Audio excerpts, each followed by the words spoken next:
welcome. I'm Trae Scoops, and I'm here with my girl Kelsey. And we are at the Parlour in Durham, North Carolina. For my new followers, welcome, glad to have you. My old followers, welcome back.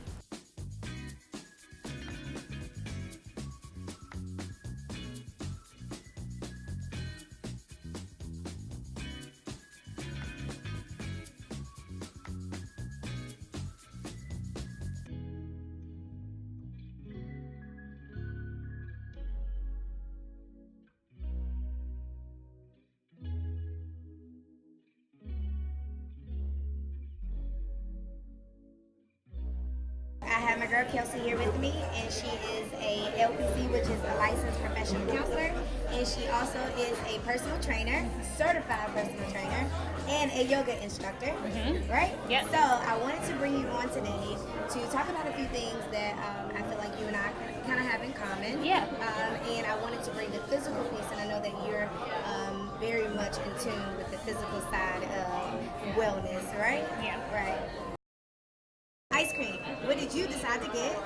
So I went with the coffee and cookie Okay. and the salted caramel. All right, and I went with the cookies and cream, and then my favorite vanilla ice cream, because I can't go to the ice cream parlor and not try vanilla ice cream. I feel you. Yeah, I feel it's just my favorite. I'll let you taste it and see how you know, what you like about it, and then we'll get started. Okay. So I've come to the Parlour a couple of times. The coffee and cookie is a new one. So I haven't had this, but it's really good. But I usually get the salted caramel. Oh, so that's a norm for you. Okay, so the vanilla is definitely a norm for me. But this cookies and cream is really good. Is it good? But I can taste the cream part. Nothing's worse than tasting the cookies and no cream. And no cream, right? Exactly. No, the coffee and cookie is good, and I think it's a clever combination too.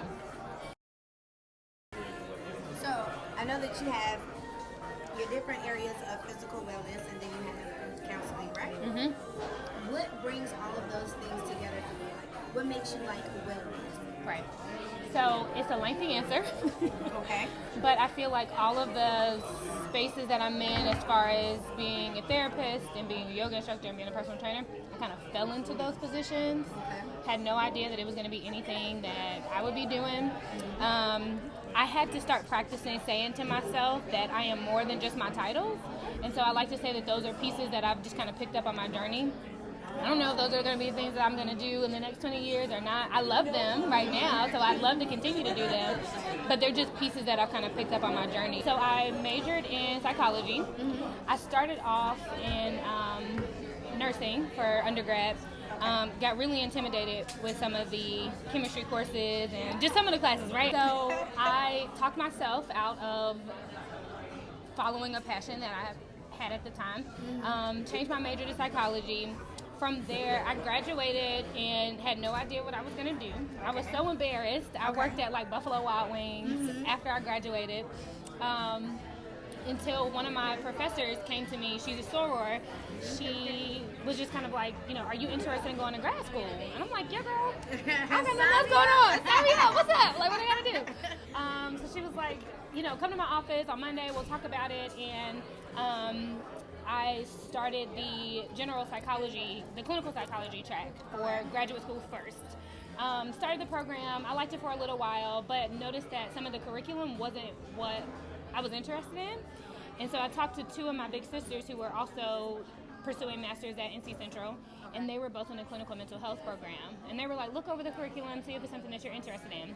Did that, and I was like, oh yeah, I want to do that. I want to try that. I want to learn about that. All that seems interesting, right? You think about psychology, it's like, what am I going to do with it? But clinical mental health, when I looked at the curriculum, I'm like, okay, let me give this a shot.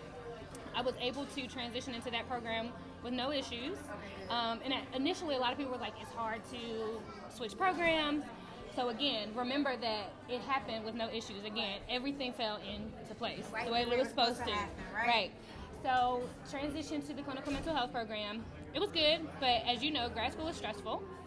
So there was one point in grad school, I wasn't clinically diagnosed with depression, but people that know me, like you know me, I'm pretty happy, easygoing person.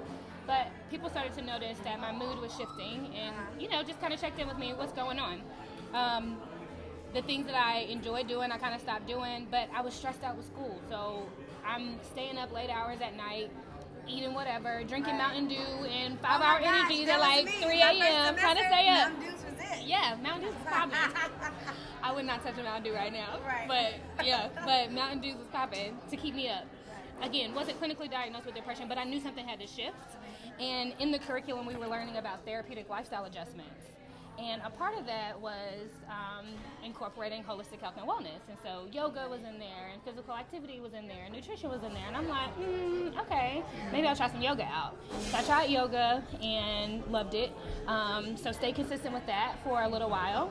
At the time, I started working out with a trainer that I met on campus. And as we were working together, he just kind of said, you should look into getting a group training certification. And I was like, I ain't no group trainer. Like, what's up? What are you talking about? I'm not about to be a group trainer. That same week, somebody at the school gym was like, do you teach classes? We're looking for a new instructor. I'm like, okay, God. Do I need to teach a class or something? So maybe, I don't know, a month or so later, a small group training certification was coming to Raleigh. So I was like, okay, I'll give it a go. Okay. Did that, loved it. The same certification company was coming back to do a yoga fit training, like 3-4 months later. I don't know the timeline. Mm-hmm. I'm like, okay, I'll try that out. So while I'm in grad school, I'm getting my group fitness certification and getting a yoga fit certification, and began working at the gym that I started training at. And so all of these pieces are just kind of coming into place, right? And so that's kind of how I fell into the fitness industry. Okay. I graduated from my master's program in clinical mental health. The track is to either go PhD to teach or to begin practicing therapy. And so I started practicing therapy at, I did my internship at the Women's Center of Wake County. Okay. I think one thing about I'm talking a lot, but that's what I do. That's what you do. That's what we do for a living. That's what we do. But I said it was a lengthy answer. Right. Did my internship, started to figure out things that I liked, things that I didn't like, and found that I wanted to figure out a way to intersect holistic health and wellness as far as intersecting yoga and physical activity into my therapy practice. So learn more about mindfulness-based practices, mindfulness-based stress reduction, learn more about movement therapies and how to incorporate using your body as a resource when it comes to regulating emotion or dysregulating anxiety. So lengthy answer, but everything just kind of fell into place. Did I answer your question? Yes. Okay. So it was lengthy, but it was perfect, right? Okay. Because sometimes people like to know how a person got started or what made a person get to where they are. Mm-hmm. So it's good to know that it didn't all come at once. It took time to get to where it is, right? And like you said, so I remember the question was, how have I been able to marry the two? Right. And I think it's just because of my personal journey, going through that period in undergrad when I was depressed. Mm-hmm. And I was falling off of doing the things that I normally do, or doing the activities that make me feel good, or hanging out with my friends, or whatever it was. I know that I had to check in with myself and make some shifts. And because of my experience, I felt like, okay, getting physically active, getting back into yoga, prioritizing meditation was really helpful for me. So how can I learn more about those things so that I can teach those to other people? Okay, so I'm glad you said that.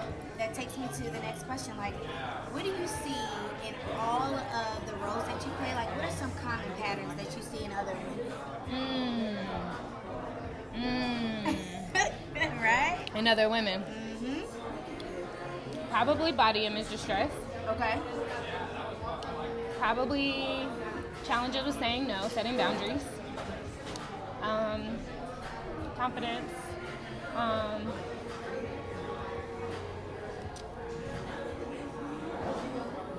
advocating for needs. That's a big one.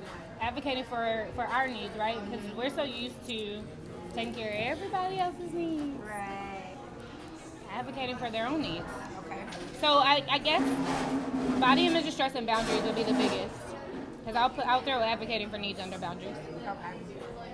And then what do you see in a lot of males?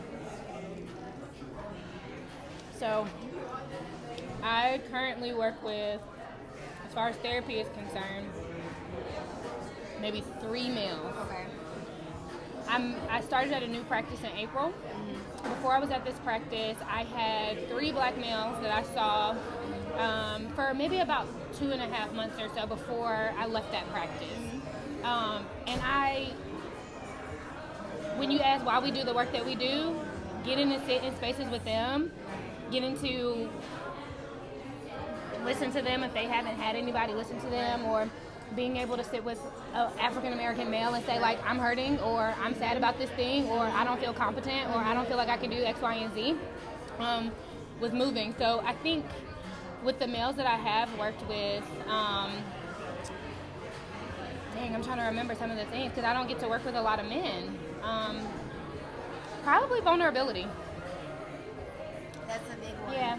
And they sometimes don't realize that they lack vulnerability because they try so hard to avoid expressing real and raw feelings. Yep. Like, that's a really big deal. Yep. Especially in the African American community, it's a really big deal avoiding true and raw feelings. Yep. So that's good that you said that. And then for the women with the body images and the lack of confidence, I see that a lot. And I don't work in more the physical realm of things, but I see it a lot in the day-to-day, just doing therapy. There's a lot of women that struggle with just finding the confidence within themselves. Yeah. And I have to do a lot of self-affirmation, words of affirmation, like say positive things to yourself. Remind yourself of all those great things that you really are deep down inside. I always try to make sure that I tell women, like, you are beautiful, you are great, no matter where you are, what goal you're going for is still great, right? Yeah. Right, so I'm sure you come across that a lot, and whether it's your sessions or whether it's women trying to get to where they want to be physically, when you're training them. Physical fitness and personal training is like therapy, 100%. And I approach it in that way.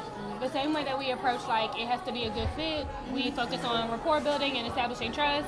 The same thing with personal training. Right. Because you're seeing people at their, like, physically weakest. And you're seeing people in a space that, like, you have to be vulnerable. You're coming in, like, looking for somebody else to teach you how to do something. Yeah, it's tough. That's very true. It's tough. And it's tough. Yeah. And sometimes it's really hard as a clinician to help people that don't see what you see in them. It becomes very challenging. But the reward is in the end. When they got that confidence back. Okay, so what are the benefits of health and wellness for you? What do you think some of the benefits are? Yeah. For me, I feel like the goal is to live a happy and healthy and full life. Okay.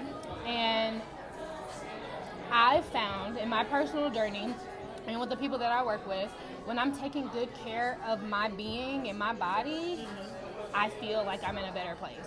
Okay. When you say taking care of, you mean eating, sleeping, right? Eating, sleeping, hydrating, laughing, spending time with friends. Right. Romantic relationships, going on dates, Protecting that energy. protecting my energy, using my face oil, drinking my water. Drinking my water, keeping my edges. Right, keeping my edges, getting this baby hair right, all of That's those right. things. Yeah, Okay. taking care of myself. Even like, get it down to brushing your teeth, down to like flossing. Taking care of my being, I feel better. So I think health and wellness means to me prioritizing living a full, healthy life. Just for you, though. Yeah. Just for you. Like, forget what everybody else wants you to be. Forget what everybody else is looking for. But you're happy with yourself. Like, self-love. And once you get that, nobody can rob you of it. From the bag. Nobody can rob you from. Nobody can take anything from you. But, Right. I was talking to someone the other day. I was like, once you love self and you're happy with self, like, that's a rich, like a spiritual rich that you can't give that up. You can't buy that. You can't buy that. You can't buy that. That's the type of rich that I want people to have. And I'm sure that that's the type of rich that you want people to have, in this career. Yeah. Your 3 roles is very similar. Yeah. But I'm sure that that's something that you want people to have. Yeah, absolutely. That's good. I'm excited. I'm Me too, excited girl. for you. I'm Thank you, excited girl. for all of the women and the men whose lives you're changing. I heard it. All right, so you already know what time it is. I know. All right, so you know Trae Scoop does the game. And you have 10 seconds. Oh, God. 10 seconds. 10? 10, just 10. 15. No, 10. 12. I'll give you 12. Okay. All right, 12 seconds to name as many ice cream parlors as possible. What? Go. Baskin Robbins, Cold Stone, Parlour. There's a place called Calaver's. Goodberry. Time's up. Okay. What was that, 5? You said Baskin Robbins. Cold Stone. Cold Stone. You said The Parlour. Parlour. Calaver's. Okay. And Goodberry. Okay. That was fun. All right, that was good. You did good. Okay. That was awesome. All right, so I appreciate that. I like ice cream. Yeah, that was really good. That was fun. That I was appreciate fun. That was fun. All right, so on your Instagram, you give a lot of quotes, right? You talk about a lot of motivational. Your quotes are very motivational. What's one of your favorite quotes? Probably take what you need, because I say it all the time. And if you've ever taken one of my yoga classes, if y'all are watching this, you've taken one of my yoga classes, you could probably hear me saying, one of my students said, Kelsey, I was at work today and I heard you saying take what you need. Okay. Because I say it so Break that down much. to the other scoopers out there watching. Like, what is take what you need? Take what you need means like being okay with being selfish. And I know, for a while it was like selfishness over selflessness. And some people really struggle with this idea of what selfishness means, but it's not, I'm not saying take everything for yourself and leave nothing for those around you. But if I need to take a break, I'm going to take a break. If I need to say no because I literally don't have the capacity to do something, I'm going to say no. So being unapologetic about what you need. What you need. Taking what you need. Taking what you need. Taking what you need. That. Giving yourself ownership, right? Because I think I say it a lot in my yoga classes because I might offer a pose and they're like, my body doesn't want to do that today. So you take what's good for you and your body. So that's probably why I haven't started doing yoga yet, because I had spinal surgery. So I'm like, I don't know if this is gonna wreck up on my body. But now I know that there are people out there like you that say take what you need. Take what you need, girl. It's how you do it at your own pace. You do what's works best for you. So maybe I need to come and try one of those classes. Come on. I do have a few questions from my scoopers. Okay. And I wanted to ask you a couple things that they've kind of stated that they wanted to know about, if you don't mind. Do you believe that trauma and physical wellness are connected?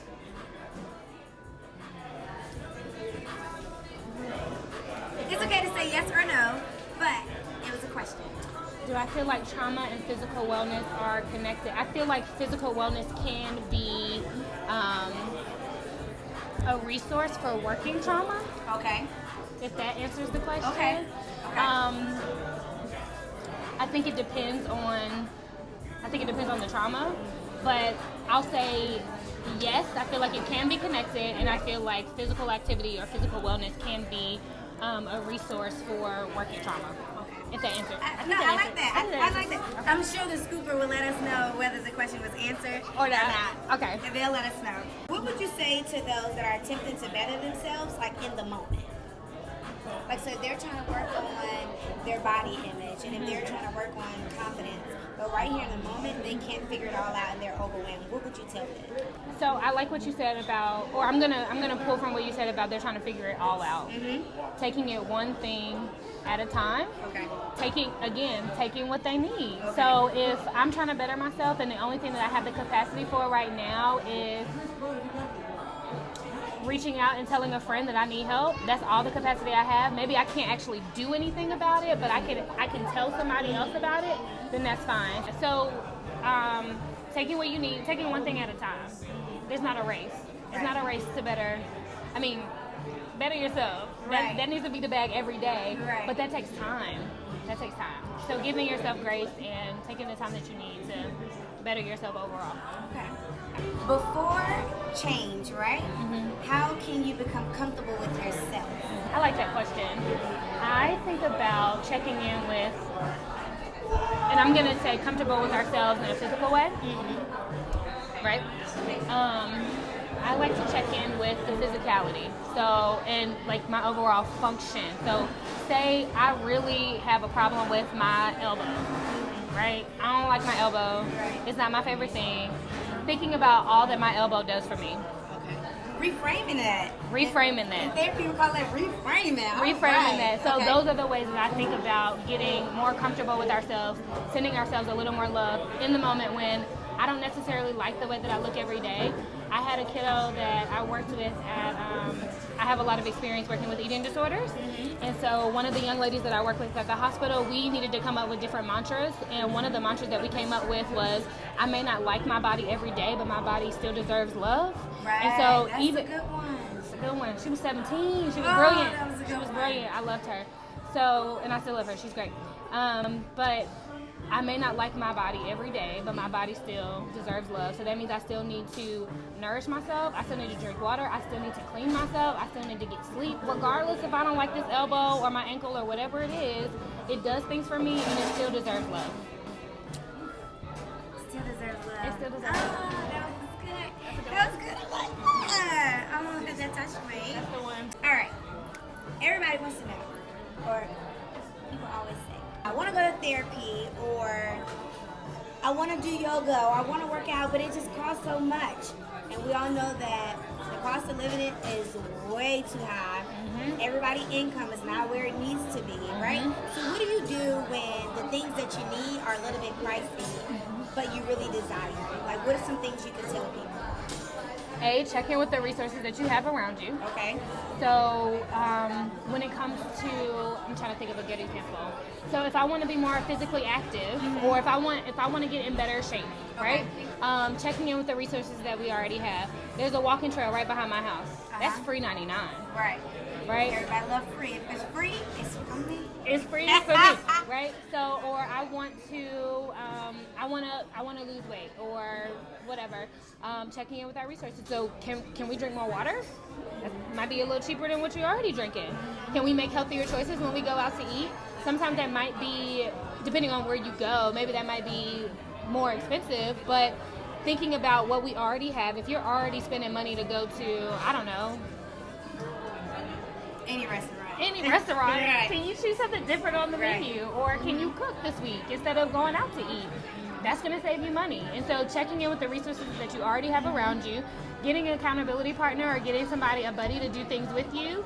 ClassPass is a really good... Tell me more about it. ClassPass? Okay. Yep, so ClassPass is an app that basically offers you discounted rates of different like group fitness classes or yoga classes in your area. Okay. Groupon, there's always classes on Groupon. Right. I have no problem going into a new yoga studio or going into a gym and asking about what your deals are. If you're interested in getting a personal trainer, say to that trainer, I'm interested in your services and I really want to try it out. Do you do any free consultations? Advocate for your needs. Before you pay for something, ask about it, try it out, see if it's a good fit for you. Lengthy answer to say, check in with what's around you, use the resources that you have, whether that's people or that's things or that's spaces. There's classes on YouTube, there's yoga on YouTube. And just think about ways that we can make better decisions Within ourselves. Right. So that kind of requires us to be a little bit more intentional about the decisions that we make. Absolutely. The places that we go and the things that we purchase. Absolutely. That's good. Yeah. All right, so I want to go to your Instagram page because you posted something that I thought was extremely nice, and I wanted to ask you what it meant to you. Okay. So I'm going to pull it up so that we can read it.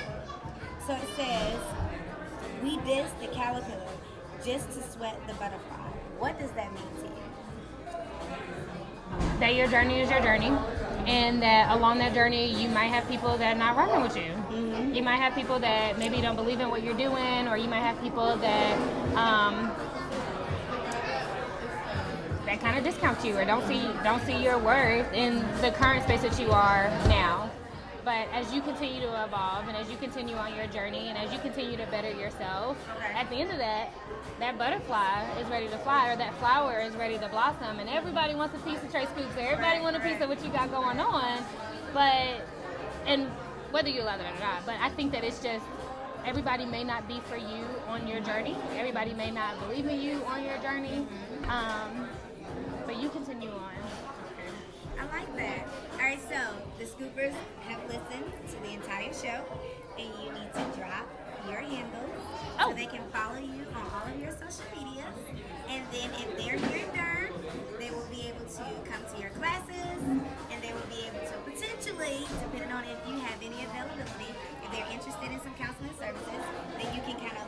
give them an email and then see where it goes from there. Got it. Okay, my Instagram handle is Living for Synergy, so Living FOR Synergy, SYNERGY. My website is in the works. It's going to be livingforsynergy.com. I am a personal trainer at the Trainers Gym in Cary, North Carolina, so that Instagram is _Trainers Gym. You can find all those things on my page. I offer counseling services in Durham, North Carolina at Catalyst Therapeutic Services. Again, you can find out all that information on my Instagram page. So go there first, at Living for Synergy. I'll see y'all there. Y'all see me there, I'll see y'all there. We'll see each other there? Yes, right. Follow me and I'll follow back. Yes. All right, thank you guys so much for watching. I appreciate it.